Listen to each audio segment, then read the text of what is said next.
इस्लाम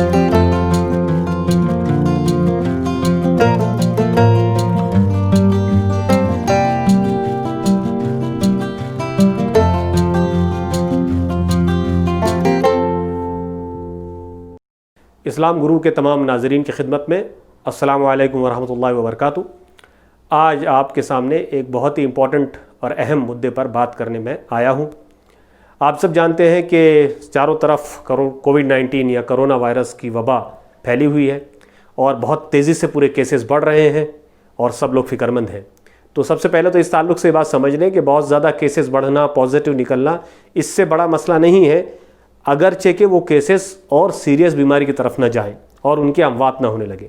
तो ये बात है कि अब चूँकि हम ओपन हैं, यानी हम कम्युनिटी ट्रांसमिशन में है, इसलिए ये वायरस बहुत तेज़ी से बढ़ेगा, बहुत ज़्यादा लोगों को ये मुतासिर करेगा।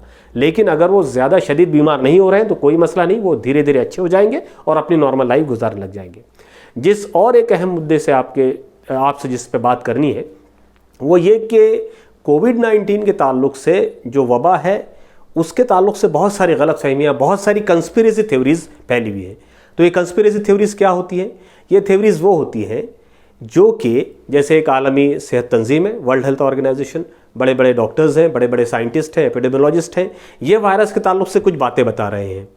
इसके अलरग़म, इससे उल्टा, इससे अलग जो बहुत सारी बातें बयान की जा रही हैं, जो व्हाट्सएप यूनिवर्सिटी, फेसबुक, इंस्टाग्राम वगैरह पे चलती है, जिनमें बहुत सारी गलत और फेक होती है, उनको कंस्पिरेसी थ्योरीज़ कहा जाता है। यानी ऐसा बयानिया या नैरेटिव जो इदारे या हुकूमत से अलग हो, उसको कंस्पिरेसी थ्योरी कहा जाता है। कोविड-19 के ताल्लुक़ से बहुत सारी कंस्पिरेसी थ्योरीज़ है, तकरीबन 12 ऐसी कंस्पिरेसी थ्योरीज़ है जो कोविड-19 के ताल्लुक़ से मशहूर हैं, जो गलत हैं। तो आज मैं उन थ्योरीज़ के ताल्लुक़ से मुख्तसरन आपको बताऊँगा, फिर यह भी बताऊँगा कि उसका क्या नुकसान होता है।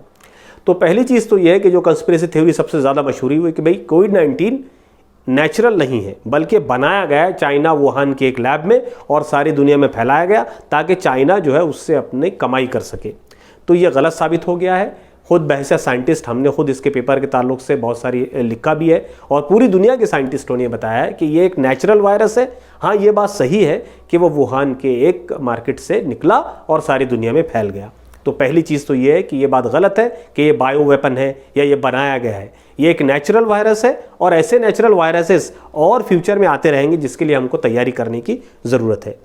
दूसरी कंस्पिरेसी थ्योरी जो सबसे ज़्यादा मशहूर हुई कि ये बिल गेट्स और मिलिंडा गेट्स जो फाउंडेशन है, उन्होंने बहुत सारे पैसे देके इस वायरस को तैयार कराया ताकि इसकी वैक्सीन वो बनाए और फिर उसके बाद जो है इससे पैसा कमा सके।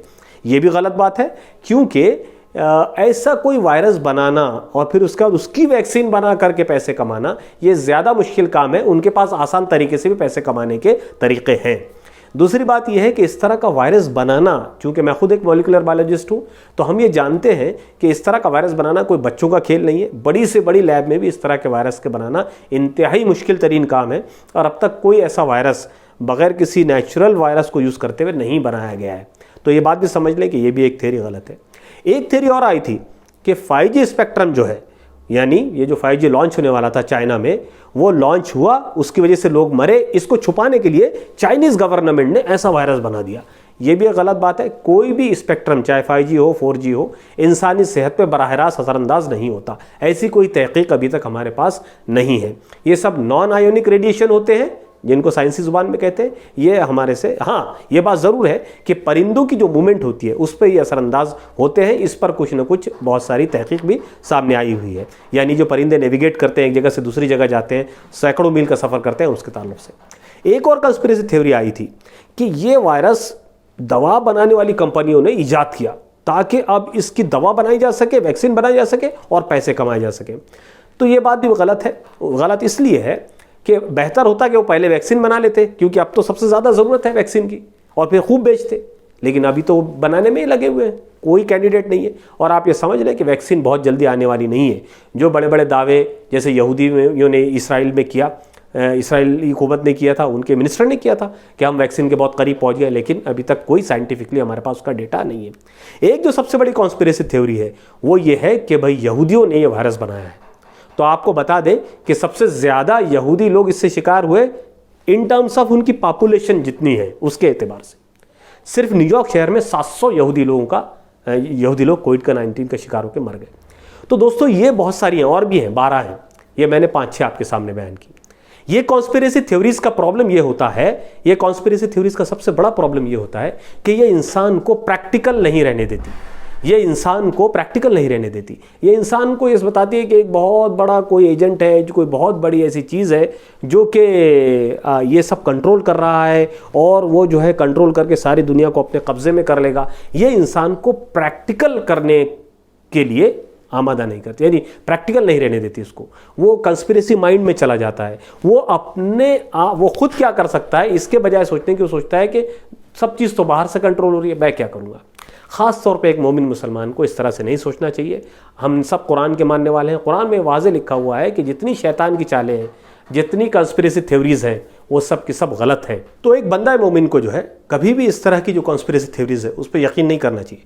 देखिए ये बात सही है कि कुछ कॉन्स्पिरेसी थ्योरीज सही भी हो सकती हैं, लेकिन जितनी मैंने आपके सामने बयान की है वो गैर माकूल कॉन्स्पिरेसी थ्योरीज में आती है। तो एक बंदा मोमिन जो है बग़ैर तहक़ीक़ वाली बात पर जो है कभी भी यकीन नहीं करता। तो इस तरीके से ये बहुत अहम है। अच्छा, ये मैंने जैसे बताया कि जब हम कॉन्स्पिरेसी थ्योरीज पे बिलीव करने लगते हैं, यकीन करने लगते हैं, तो अब हम अपनी हर शिकस्त को, हम अपनी हर जवाल को, हम अपने हर मसले को बाहर की तरफ देखने लगते हैं, है ना। हम अंदर की तरफ नहीं देखते कि हम क्या कर रहे हैं, हमारे एफर्ट्स कितने हैं, हम किस तरीके से आगे बढ़ने की कोशिश करें, तरक्की करने की कोशिश कर रहे हैं। तो ये चीज़ जो है बहुत अहम है और कंस्पिरेसी माइंडसेट इस चीज़ के लिए हमको रोकता है। तो हमको किसी कंस्पिरेसी थ्योरी पे यकीन नहीं रखना है। जो कुछ एक्सपर्ट्स बता रहे हैं उसके हिसाब से हमको मानना है। ये वायरस एक नेचुरल वायरस है और इस तरह के वायरस आते रहेंगे, ये भी समझ लीजिए। और इस तरीके से ये नेचुरल वायरस है, इससे जो बीमारी हो रही है वो भी नेचुरल है। इसमें अल्लाह ताला जिसको चाहता है फिर वो उठा लेता है, जिसकी ज़िंदगी बाकी रहती है वो रहता है। बस हमको ये करना है कि पूरा एहतियात से हमको रहना है। तो दोस्तों ये कॉन्स्पिरेसी थ्योरीज़ के ताल्लुक़ से अगर आप और पढ़ें, समझें, सोचें तो आपको पता चलेगा कि ये कॉन्स्पिरेसी थ्योरीज़ झूठ है, अफवाह है। इस पे यकीन एक बंदा मोमिन नहीं कर सकता। बंदा मोमिन का यकीन तो अल्लाह पर होता है, सही इल्म पे होता है। तो ये कुछ बातें थीं जो कंस्पिरेसी कोविड के ताल्लुक़ से आपके सामने मुझे रखनी थी। आप इस्लाम गुरु चैनल को सब्सक्राइब करें, बेल आइकन दबाएं और इसको और अपने दूसरे दोस्तों तक फॉरवर्ड करें ताकि सही नॉलेज हम लोगों तक पहुंचा सकें और डिसइंफॉर्मेशन, फेक न्यूज़ और मिस इन्फॉर्मेशन से लोगों को बचा सकें कि ये भी एक इस्लामी काम है। Thank you very much.